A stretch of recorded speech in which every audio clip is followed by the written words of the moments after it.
FM 89.1, Radio Universidad.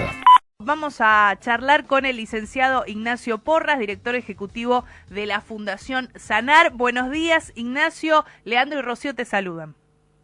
Hola, muy buenos días. ¿Cómo les va? Muy bien, acá preguntándonos un poco cómo va la aplicación de esta ley de etiquetado frontal. Si nos puedes hacer una especie de balance, hace muy poquito que entró en vigencia, pero ¿cómo viene la cosa en las góndolas? A ver, si uno lo compara con otras leyes, la ley de promoción de la alimentación saludable viene bastante bien, en sentido de que se reglamentó a tiempo, que se haya reglamentado a tiempo también hizo que los plazos que contempla la ley hayan corrido a tiempo también, por así decirlo. Sí es verdad que hubo ciertas cuestiones, ciertas interpretaciones que hizo el Instituto Nacional de Alimentos por encima de lo que decía la ley, que retrasaron un poco los sellos en góndola. ¿Por qué digo esto? Me atrevo a decir esto. Porque la ley exigía, a partir de un plazo, la exhibición de los sellos en los productos.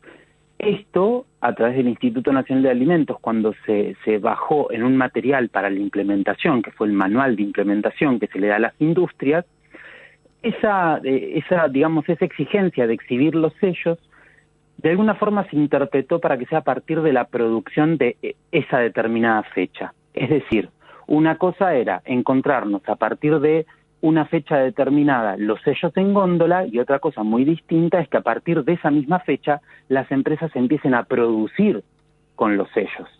¿Por qué? Porque eso habilitó a que grandes empresas con grandes espaldas y mucha influencia sobre el mercado puedan acopiar un montón de stock y de esta forma enlentecer esta transición a que aparezcan los sellos en góndola. Ese es un grave problema porque, bueno, también es un tiempo que se retrasan nuestros derechos, ¿no? Básicamente, el saber qué estamos comiendo, y que de alguna manera empantana lo que vemos en góndola, que a veces vemos este salpicado del mismo producto con sellos, sin sellos, que la gente por ahí agarra el sin sellos pensando que es más saludable. Entendemos que esa transición se iba a dar, pero podría haber sido más acotada. Bueno, ¿qué tal, Ignacio? Eso me pasó el otro día en la góndola, un producto que eran unas galletitas, vamos a decir, galletitas express, ¿sí? Y al lado había unas media tarde. Las famosas de agua. Las famosas de agua. Supuestamente saludables. Saludables, ¿no? Porque las saludás nada más. Estaban, la media tarde tenía el etiquetado frontal, decía exceso de grasa, exceso de sodio, bueno, todo lo que se te ocurra. Y la de al lado, felizmente, no tenía ni un solo sellito, y yo dije, me parece que estamos un poquito atrasados en el etiquetado acá, ¿no? Porque me imaginé que eran más o menos productos de la misma calidad y con el mismo tipo de contenido, ¿no? Evidentemente hay una ventaja inclusive, si no pones la etiqueta es como que el que va a elegir dice, no, esta es peligrosa, vamos con esta, y es la misma y está ganando mercado, ¿no? Bueno, esto que estás planteando vos es como lo que está sucediendo en este momento de implementación de transición, que es un lío, o sea, claramente está siendo confuso y entiendo que así sea. Ahora, claramente estamos hablando de que en este momento decir que lo que no tiene sello es mejor a lo que tiene sello, y no es algo que podemos afirmar. ¿Por qué? Porque la aplicación del etiquetado está en transición. Algo que generó esta distorsión en que vos veas una media tarde con sellos y otra primera marca sin sellos, justamente tiene que ver con esto de la capacidad de producción y de almacenamiento que tiene cada empresa. Ajá. ¿Por qué digo esto? Porque las empresas más grandes suelen tener mayor cantidad de espacio para generar stock. También tienen otra presión sobre los supermercados. Básico, yo te genero por presión te genero promociones en las cuales a los dueños de supermercados se les vende un producto con cierta promoción, el segundo al 50%, y logro que el supermercado compre un gran volumen y ese depósito también sea un brazo de mi depósito como productor. Entonces puedo seguir aumentando el stock sin estar cumpliendo la ley. ¿Por qué? Porque, bueno, el INAL dio esa interpretación que no es lo que dice la ley. Y con respecto a la fabricación y a la producción de alimentos, porque digo, yo creo que ningún fabricante de alimentos le debe gustar tener 3 sellos en su packaging, ¿no? Que es como que da un poquito de vergüenza ajena, ¿no? Como dicen, mirá lo que estás haciendo, ¿no?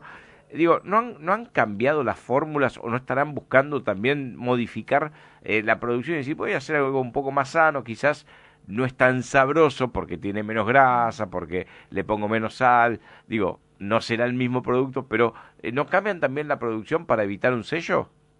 Completamente, y por más que ese no es el espíritu de la ley, es algo que es muy bienvenido, ¿sí? O sea, que la oferta alimentaria cambie a una oferta con menor concentración de nutrientes críticos, siempre va a ser una buena noticia. Acá un poco lo anecdótico es, digamos, hay una empresa láctea que se encargó de hacer muchísimo lobby, hasta incluso presentó un amparo a través del Centro Industrial Lechero, y hoy en día se promociona en televisión libre de sellos. Claro. Hizo todo lo posible, pero bueno. Era tan fácil como poner al departamento de calidad a trabajar para darnos un mejor producto. Pero bueno, también es una cuestión de posicionamiento político, ¿no? Sí, completamente. El hecho de decir, ¿qué hacen? ¿Qué hacen con la información que tienen? ¿Qué hacen desde su lugar? Si quieren vender alimentos o quieren vender cosas coloreadas y saborizadas.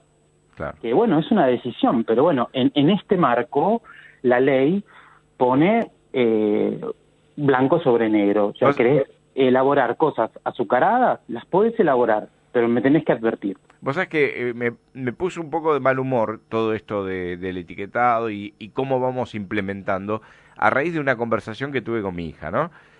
¿Qué pasó? Tiene que ver con el kiosco de la escuela, ¿sí? Otro punto también que está incluido en la ley. Claro, las golosinas y todo lo que venden en el kiosco de la escuela. Que tienen como un centro de estudiantes y dicen, por favor, chicos, el tema de la alimentación y el kiosco de la escuela no nos podemos meter porque es una concesión privada. Les dijeron así, en algo que yo digo, no, hay una ley, pará. Y además tienen que empezar a cambiar la oferta de los kioscos escolares. Claro. Digo, explicar un poquito mejor porque evidentemente hay gente que todavía no lo sabe y contesta estas pavadas.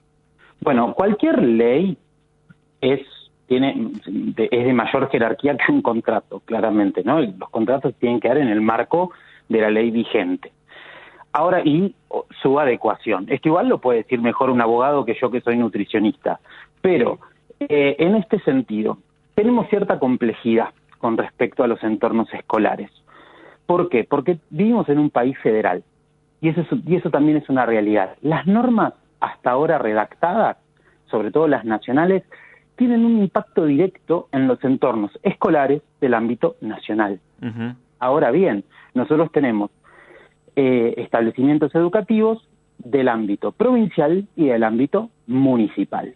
Todo lo que tiene que ver con comedores escolares, es decir, con los establecimientos educativos que dan de comer, sea la copa de leche, el almuerzo, una merienda, a los alumnos y alumnas, tiene que acatar la ley.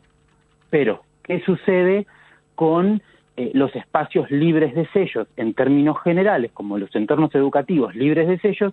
Acá también un poco importa qué es lo que hace la provincia. Bien, es decir, el gesto de adherirse, por más que no sea necesaria una adhesión, porque no se requiere una adhesión de la provincia, sí se requieren normas complementarias que de alguna manera sea a través del Consejo Escolar, por ejemplo, que bajen de alguna forma la normativa y que sea de cumplimiento. Claro, te vamos a ser sinceros. En realidad yo pensé que esta nota hubiese sido adecuada también con alguien encargado, algún director del área de alimentación de las escuelas, y plantearlo desde la aplicación de la ley y quién va a controlar esto, ¿no? Y rápidamente llegó la respuesta: nosotros no tenemos nada que ver con esto.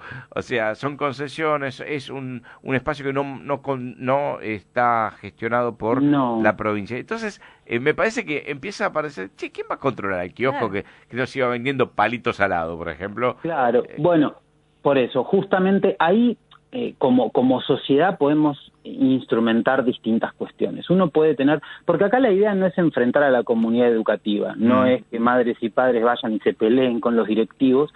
Muchos directivos tal vez pueden no conocer que esta norma está en vigencia. Entonces, siempre pensar que del otro lado, o sea, dar lugar a la duda, ¿no? Que del otro lado no hay conocimiento. Que eso puede ser. Entonces, se pueden redactar cartas explicando la situación, cuándo fue sancionada la ley, qué contempla la ley, cuáles son los artículos que hablan del entorno educativo como un entorno para mejorar desde la alimentación, porque todo lo que tiene que ver, por ejemplo, con educación alimentaria nutricional también es de incumbencia nacional, y eso ya se está empezando a modificar, primero con la capacitación docente, que ya hay cursos dando, o sea, capacitaciones que se están otorgando a docentes, y después se tiene que modificar la currícula, pero eso es del ámbito nacional, y eso tarde o temprano va a llegar a todos los establecimientos educativos. Pero sí, y esto lo digo como una cuestión, si hay algún legislador o legisladora de las provincias escuchando, es importante que tomen cartas en el asunto y que de alguna manera propicien la redacción de normas complementarias o de normas que acompañen la implementación de la ley nacional para que sea más fácil instrumentarla. ¿Por qué? Porque uno a través de una norma complementaria o de una ley de adhesión establece responsables. Esto mismo que estás diciendo, que estamos necesitando, ¿quién fiscaliza? ¿Quién se asegura que se implemente? Hay un régimen sancionatorio de cuántos son las multas. Todo eso se puede redactar perfectamente en normas complementarias, de acuerdo al área, educación, desarrollo social, o sea, el Ministerio de Desarrollo Social de la provincia, por ejemplo, o directamente a través del Poder Legislativo o Ejecutivo, impulsar una ley de adhesión que contemple todos estos puntos. Hay un límite, ¿no?, con la cantidad de etiquetas que pueden aparecer en los productos que se venden en los kioscos escolares. Directamente, si tiene al menos una etiqueta, no puede ingresar. No puede venderse, no puede ofrecerse, no. El kiosquero va a tener que empezar a pensar que compra, lo lleve desde su casa. Claro. Eso es una cosa, bueno, fue comprado con padre, madre o tutor, es otra cosa. Y muy distinto es que el entorno sea lo que te propicie, ¿no?, a consumir. Muy distinto. Entonces, acá lo que estamos tratando es de hackear un sistema que está enfermando chicos y chicas. Claro. Entonces, es importante que entren alimentos a los establecimientos educativos, no cosas comestibles. Y eso es importante y lo tenemos que entender todos. Sí, es esto que les decía, acá no es necesario que haya una guerra dentro de la comunidad educativa, sino que todos tenemos que tratar de tirar para el mismo lado, entendiendo que lo tenemos que hacer juntos por la salud de niños, niñas y adolescentes, de absolutamente todos. Y nunca va a ser un buen ejemplo que se estén peleando los adultos. Hay formas de presentar la información, hay formas de sensibilizar a personas en lugar de decisión con la información clara. Hay evidencia publicada a nivel nacional que sustenta, acá no se trata de opiniones, hay una ley aprobada basada en la mejor evidencia científica disponible. Entonces, desde ese lugar, con la evidencia en mano, con una buena carta, grupos de padres, grupos de madres, tal vez hay incluso en redes sociales circulando modelos de carta.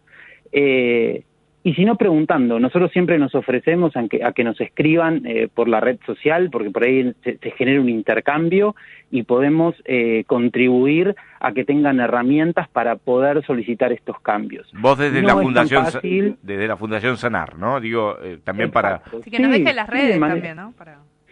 Exacto, eso pueden ingresar y nos escriben y hacemos un intercambio, porque es una cuestión de que entendemos el proceso de implementación no es sencillo, es una ley que es muy ambiciosa, pero porque justamente viene a cambiar los entornos que tenemos completamente naturalizados y que nos están enfermando. Tal cual. Tal cual, no, impecable todo lo que nos estás contando. Ya hablamos del lado de los responsables, ¿no?, de aplicar la ley. Quiero preguntarte, y ya como nutricionista, del lado de los consumidores, de uno que va a las góndolas y demás y quiere tratar de cambiar de hábitos, empezar a comer mejor, y teniendo en cuenta que casi todos los productos van a presentar etiquetas negras, en el día a día, ¿cómo puedo hacer si yo sigo consumiendo esos productos? Para que el impacto Bueno, no sea tan perjudicial en la salud. ¿Qué se puede bueno, hacer? en línea general, la recomendación general, cuanto menos paquetes, mejor, ¿no? Esto, cuanto más natural y mínimamente procesada es la alimentación, genial. En caso de que sea procesado, lo procesado en casa, por lo menos a nosotros, nos permite elegir los ingredientes, calidad, origen, lo que sea. Entonces, al intervenir, sabemos lo que estamos comiendo. En cuanto a los paquetes, pensando en un escenario del etiquetado frontal 100% implementado, es decir, que la galletita que no tenga sellos sabemos que es porque no le corresponden, por ejemplo. Y que tenga el sello adelante, ¿no? Porque hay muchas Exacto. que ponen el sello atrás. Otro tema. Ni aclaraciones sobre los sellos que tampoco están permitidas. Pero bueno, en cuanto a la elección de, por ejemplo, uno tiene ganas de comerse un ultraprocesado dulce, bueno, quiere elegir, bueno, el que menos cantidad de etiquetas tenga dentro de la misma gama, se supone que es más saludable porque tiene menor concentración de nutrientes críticos. Bien, ¿qué tenemos o qué nos trae esta ley en particular con respecto a lo dulce? Y por eso esto te decía el ejemplo de un ultraprocesado dulce. Antes nosotros no teníamos idea de la cantidad de azúcar que tenía un producto. Estaba todo inmerso en la tabla nutricional dentro de los carbohidratos. Hoy en día esta ley exige la declaración de azúcares totales y añadidos. Entonces, ante igual presencia de sello exceso en azúcares, podemos dar vuelta a la tabla y elegir el producto que menos concentración de azúcares tenga. Ante la presencia de exceso de sodio, podemos elegir el producto que menor concentración de sodio tenga, porque ahora esa información está disponible. Azúcar, edulcorante mata azúcar, porque uno ve que el producto alternativo que tiene edulcorante también tiene el sello que dice que no es recomendable en niños porque tiene exceso de edulcorante. Entonces, sí, pero quizá uno piensa... Tampoco en adultos, ¿eh? No. Los edulcorantes no son recomendados, no son recomendables. Son recomendados, pero no son recomendables para nadie. Son un aditivo sensorial, simplemente. El que cree que el edulcorante le da solución al consumo de azúcar está cayendo en una trampa. O sea, la mejor estrategia para mejorar el consumo de azúcar es bajar la expectativa de dulzor. Ajá. Y esto incluso se puede hacer si alguien está consumiendo edulcorantes. Y es primero ser consciente cuánto dulce estás comiendo. Es decir, te tomás una taza de café, ¿cuántas cucharadas de azúcar le agregás? ¿O cuántos sobres de edulcorante le agregás? ¿O cuántas gotas? Lo que sea. Cuando sos consciente de esa medida, empezar a reducirla de manera muy gradual. No es necesario que hagas cortes enormes. Pues las cucharadas de azúcar, restar de a media cucharada de azúcar cada 7 o 10 días, que es lo que tardan las papilas gustativas en renovarse. De esa forma vas a estar bajando, digamos, la expectativa de dulzor de lo que vos estás queriendo consumir de una forma amable para con uno mismo, porque si pasas de 3 a 0 vas a tirar el café. Claro, porque es como una adicción, ¿no? Claro. Pasa lo mismo con la sal también. Es que se puede hacer la misma estrategia con la sal, siempre.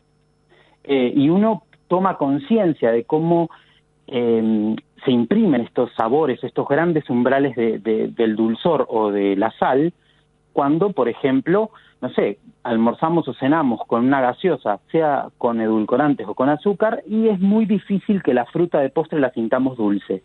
Y eso tiene que ver con la saturación del umbral. ¿Por qué? Por el producto ultraprocesado. Entonces, todo lo que podamos hacer desde nuestro lugar como consumidores y consumidoras para bajar la expectativa de dulzor nos va a permitir, primero, tener mayor autonomía en cuanto a las elecciones. ¿Por qué? ¿Por qué digo esto? Porque generalmente cuando no te resulta dulce una fruta porque almorzaste o cenaste con una gaseosa dietética y posiblemente te vas a ir al heladito o al chocolatito o al postrecito lácteo súper endulzado. ¿Por qué? Porque la fruta no te resulta dulce. Al no resultarte dulce no cataloga como postre. Está bueno esto que decís de ser consciente, ¿no? Y de verlo. A mí me pasa mucho o me impacta mucho cuando te ponen la comparativa. Un vaso de gaseosa son tantas cucharadas de azúcar que te estás tomando. Eso es como impactante. A veces hay que impactarse un poco para tomar conciencia y que todo sea progresivo. Exacto. Y insisto, lo podemos hacer de manera amable. No es necesario que seamos ni reactivos ni que sea de un momento para el otro. Podemos transicionar a sabores más sutiles, tanto en la sal como en los azúcares. Perfecto. La verdad que... pasaría todo el día hablando. Sí, ya lo vamos a molestar de nuevo en algún momento porque evidentemente es mucho lo que hay que hacer y además la difusión me parece que en todo esto, como decía, una carta, una buena explicación, un padre quilombero, todo cambia esta realidad. Exacto. Bueno, pasanos las redes, Ignacio, así te seguimos. Pueden seguirnos en sanar.nutrición, en Instagram, está también la página web que vamos subiendo toda la información actualizada. Ahí se pueden acercar y tienen todo nuestro trabajo en las distintas políticas públicas para mejorar los entornos. Excelente. Perfecto. Ignacio, un saludo muy grande y bueno, que se aplique bien la ley. Gracias. Un abrazo para los dos. Desde la Universidad Nacional de La Matanza, Radio Universidad FM 89.1. Siempre cerca.